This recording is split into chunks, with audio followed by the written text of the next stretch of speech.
안녕하세요. 미세먼지 먹고도 잘 사는 법의 저자 한의학 박사 이전우입니다. 오늘은 무릎 관절증에 대해서 이야기를 해볼까 합니다. 무릎 관절증은 무릎에 통증이 발생하는 모든 질환을 의미합니다.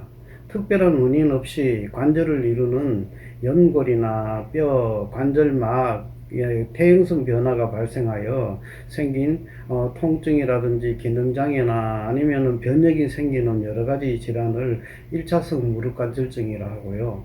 외상이나 질병, 세균, 바이러스, 대사성 질환 등의 원인으로 관절에 2차적으로 염증이 일어나는 것을 2차성 무릎관절증으로 분류를 합니다.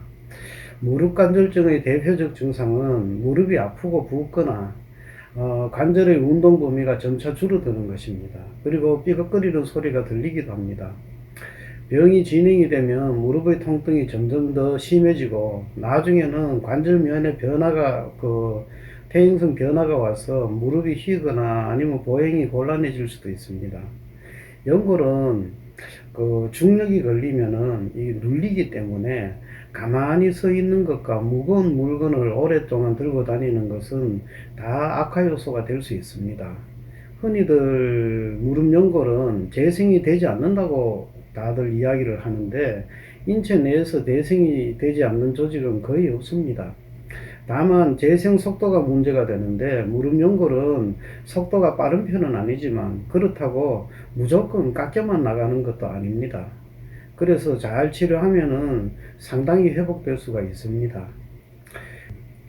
연골판 파열이나 십자인대 파열 등은 관절 내시경 수술을 통해 보통은 치료를 합니다.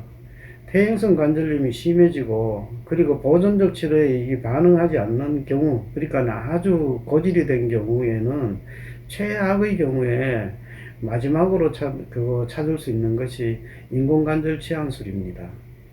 통증이 극심하더라도 수술을 하기 전에 한의의 치료를 먼저 해보는 것을 권합니다. 간혹 드라마틱한 케이스가 좀 있습니다. 흔히 수술 후에는 한의의 치료는 효과는 현저히 떨어지거든요.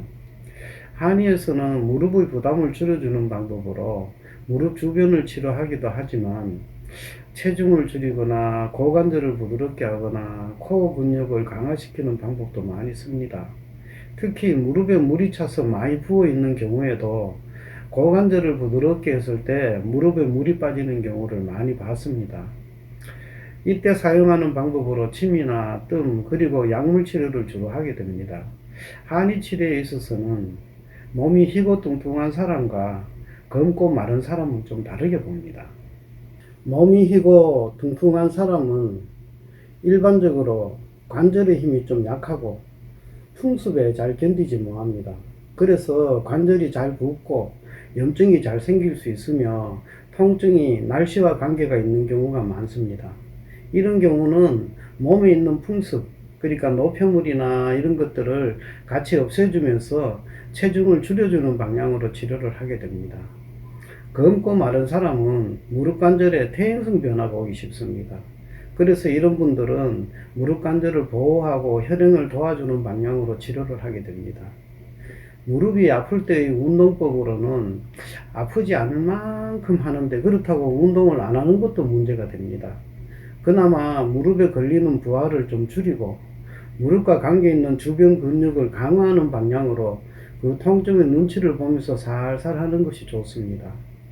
대표적인 운동으로 자전거나 스쿼트, 수영, 아쿠아로빅, 산책, 등산 등이 있는데 제 개인적으로는 등산을 추천하고 싶습니다. 일반적으로 등산은 무릎에 나쁘다는 말들이 많은데 그것은 무릎을 강화시킬 수 있는 등산법을 몰라서 그렇습니다. 이 등산법의 핵심은 올라가는 속도만큼 천천히 내려와야 됩니다.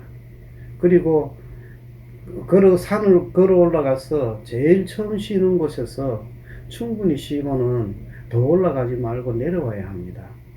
더 이상의 등산은 그 당시 관절에는 무리가 되기 때문입니다. 그거를 매일 하다 보면은 점점 쉬는 곳이 멀어지다가 나중에는 한 번에 정상도 찍을 수 있습니다. 운동을 하기 전에 충분한 스트레칭을 하는 것도 무릎 관절증을 예방하는 데 도움이 됩니다. 국민체조의 무릎 운동은 정말로 잘 만든 운동입니다. 평소에 틈나는 대로 많이 하는 것이 아마 좋으실 겁니다. 이 무릎이 아프면은 생활의 질이 많이 떨어집니다. 모쪼록 올바른 운동법으로 튼튼한 무릎을 가질 수 있기를 빕니다. 감사합니다.